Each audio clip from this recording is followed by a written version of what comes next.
everyone. Today we'll be having a tutorial of how to change your Naver app language to English. And welcome to Tutorials by David. Hey everyone, so you want to change the Naver app's language to English. So if you're using a browser or desktop like me, here's how you do it. You want to go to the Naver app or the website itself, and then Google Translate here will pop up. You just want to switch it or toggle it into English mode. And then there you have it. You have the information and how you call this, language set in English. But if you're using it on your phone, you want to scroll down and select the setting on the right corner. Then look for language or Hangul.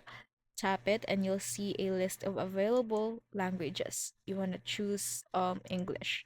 After selecting English, the app will automatically apply the change and all the menu buttons and notifications will now appear in English. That's it. Now you can navigate Naver comfortably in English.